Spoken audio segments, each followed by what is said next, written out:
मुख्यमंत्री का शपथ ग्रहण होते ही शिक्षकों के ट्रांसफर की प्रक्रिया हो गई शुरू। दिसंबर 2025 ट्रांसफर वाले शिक्षकों का होगा आखिरी दिन। मुख्यमंत्री निभाने लगे अपना वादा। दोस्तों नमस्कार, मैं हूं आपका दोस्त एसके चौधरी। आखिर शपथ ग्रहण का ही शायद शिक्षा विभाग की ओर से इंतजार किया जा रहा था, क्योंकि शिक्षा विभाग को मालूम है कि आखिर इस कार्यकाल में मुख्यमंत्री श्री नीतीश कुमार एक ऐतिहासिक कार्यकाल जरूर बनाना चाहते हैं। क्योंकि मैंने पिछले वीडियो में ही बता दिया है कि यह चुनौती भरा कार्यकाल मुख्यमंत्री के लिए है और इसी कार्यकाल में ऐतिहासिक कार्य करेंगे बिहार के मुख्यमंत्री श्री नीतीश कुमार। ठीक उसी का परिणाम है कि एक तरफ जहां मुख्यमंत्री का शपथ ग्रहण का कार्यक्रम हो रहा था, वहीं पर शिक्षा विभाग के द्वारा ट्रांसफर हेतु विचार विमर्श किया जा रहा था। उधर आखिर शपथ ग्रहण की प्रक्रिया समाप्त होते ही शिक्षा विभाग ने लंबे अरसे से शिक्षकों का इंतजार जो ट्रांसफर हेतु था, उस पर अंतिम रूप से विराम लगाने हेतु एक पत्र जारी कर दिया है। आइए दोस्तों, आज के इस वीडियो में हम बातें करते हैं कि आखिर दिसंबर 2025 ट्रांसफर वाले शिक्षकों के लिए अंतिम तारीख होगी। उसके बाद शिक्षकों का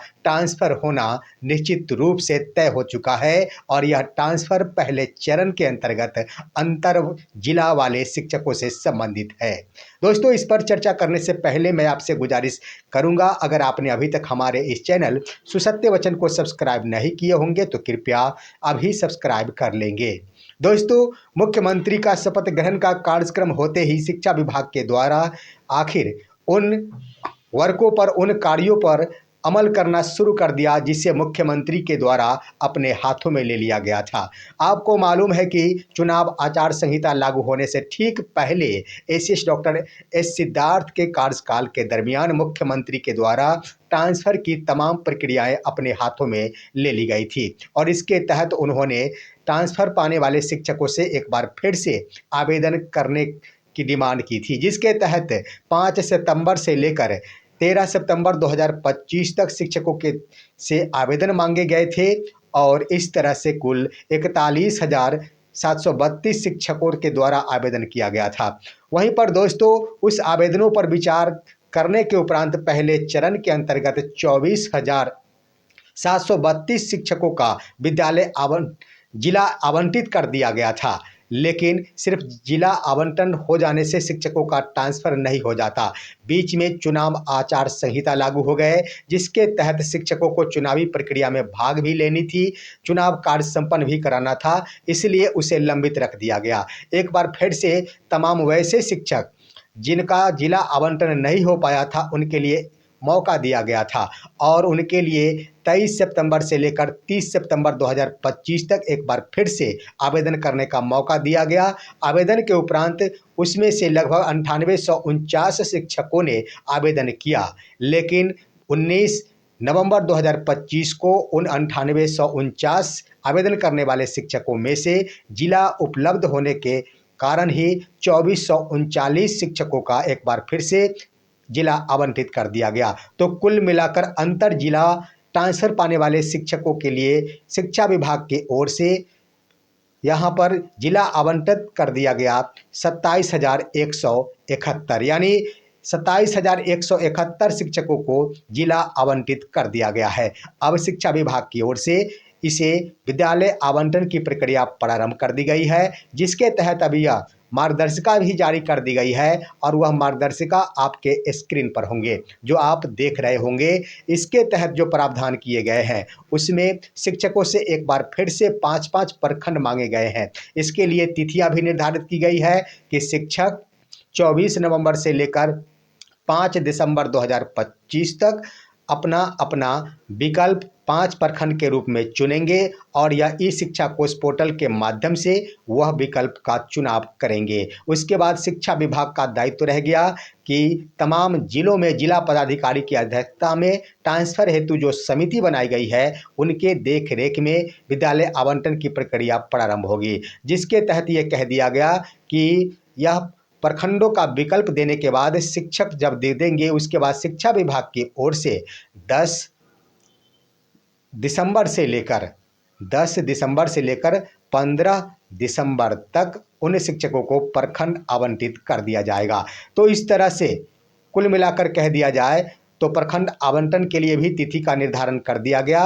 उसके बाद ये भी शेड्यूल निर्धारित कर दिया गया है कि जिला शिक्षा पदाधिकारी के द्वारा उन प्रखंड आवंटित शिक्षकों को विद्यालय आवंटन किया जाएगा। इसके लिए निर्धारित समय सीमा की 16 दिसंबर से लेकर 31 दिसंबर 2025 तक तमाम प्रखंड अलॉट किए गए शिक्षकों का विद्यालय आवंटित कर दिया जाएगा और उसके बाद समय निर्धारित किया जा सकेगा 31 दिसंबर 2025 के बाद जनवरी के प्रथम सप्ताह में विद्यालय में योगदान करना शिक्षक शुरू कर देंगे। दोस्तों, इसके तहत अन्य भी प्रावधान किए गए हैं।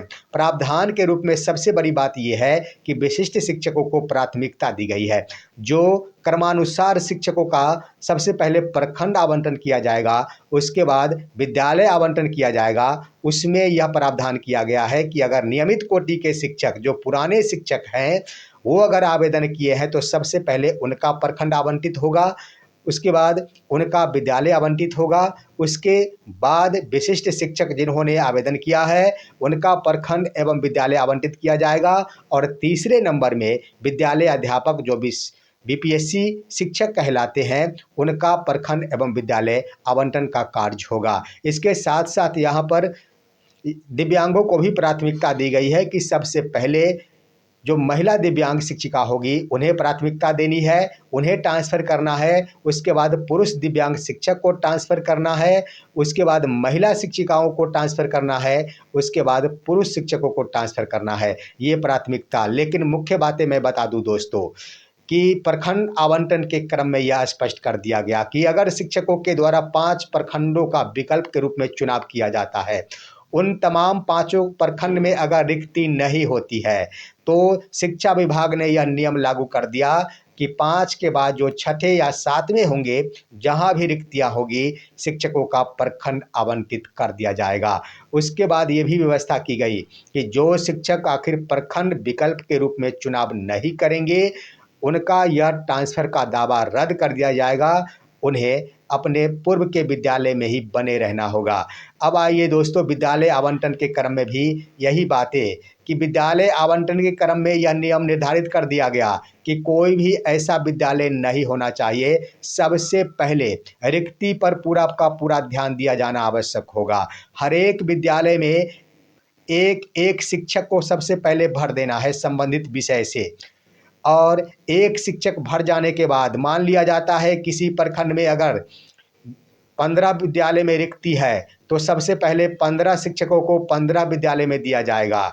उसके बाद 2-2 शिक्षकों की अगर रिक्ति है तो मान लिया जाता है तो इसके आधार पर अन्य 15 और शिक्षकों को भरा जाएगा उन तमाम 15 विद्यालय में। तो इस आधार पर तमाम विद्यालयों में प्रथम चरण में शिक्षकों को पदस्थापित करना है, यह प्रक्रिया का निर्धारण किया गया है। उसके बाद दोस्तों, सबसे बड़ी बात मैं बता दूं कि जो भी जिला अलॉट के बाद प्रखंड अलॉट हो जाएंगे, प्रखंड अलॉट हो जाने के बाद शिक्षा विभाग के द्वारा उन्हें विद्यालय भी अलॉट कर दिया जाएगा। उसके बाद जो वर्तमान में प्रावधान किया गया है, जो ट्रांसफ़र संबंधी मार्गदर्शिका जारी किया गया है, उसमें स्पष्ट कर दिया गया है कि विद्यालय आवंटित हो जाने के बाद संबंधित विद्यालय में शिक्षकों को योगदान करना अनिवार्य होगा। ऐसी बात नहीं, पूर्व की तरह यह प्रावधान किया गया था कि उन्हें आखिर योगदान करना अनिवार्य होगा, परंतु बाद में चलकर उसमें शिथिलता प्रदान की गई थी और जो शिक्षक अपने अनुकूल विद्यालय को प्राप्त नहीं कर पाए थे,